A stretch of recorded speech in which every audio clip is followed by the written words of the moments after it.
السلام عليكم ورحمة الله وبركاته. الحمد لله رب العالمين، والصلاة والسلام على رسوله الكريم. أما بعد، فأعوذ بالله من الشيطان الرجيم. بسم الله الرحمن الرحيم.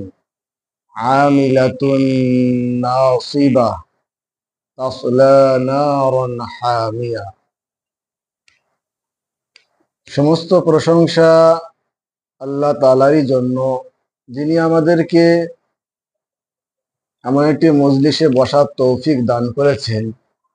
এই জন্য আমরা সকলে আল্লাহ পাকের শুকরিয়া আদায় করি, আলহামদুলিল্লাহ। তারপরে পরে বিশ্বনবী সাল্লাল্লাহু আলাইহি ওয়াসাল্লামের উপরে লাখো কোটি দরুদ বর্ষিত হোক, সকলে বলি আমিন। আজকে আমি একটি বিষয়ের উপরে আলোচনা করব ইনশাআল্লাহ তাআলা। আজকে আলোচনার বিষয়বস্তু হলো বিদআত। সংক্ষেপে বিদআত সম্পর্কে কিছু আলোচনা করব। সকলে আমরা একটু মনোযোগ সহকারে জিনিসটা বুঝার চেষ্টা করব ইনশাআল্লাহ। দেখেন, আমরা যে ইবাদত করি, আল্লাহর নৈকট্য লাভ করার জন্য, ইবাদত কবুল হওয়ার জন্য দুটি শর্ত আছে।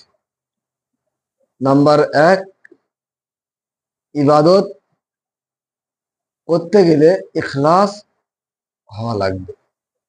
যদি ইখলাসের সাথে ইবাদত না হয়, সেই ইবাদত কিন্তু আল্লাহর কাছে কবুল নয়। এমনই ভাবে আমি যে ইবাদতটা করছি আল্লাহকে রাজি খুশি করার জন্য, এই ইবাদতটি শরিয়াতের দলিল থেকে প্রমাণিত হওয়া লাগবে।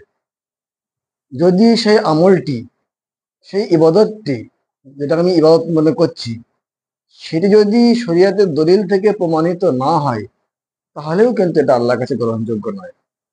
তাহলে বোঝা গেল, ইবাদত এবং কোনো আমল আল্লাহর কাছে কবুল হওয়ার জন্য দুটি শর্ত। একটি হলো ইখলাস হওয়া লাগবে, নাম্বার দুই, সেই আমলটি, সেই ইবাদতটি শরিয়াতের দলিল থেকে প্রমাণিত হওয়া লাগবে।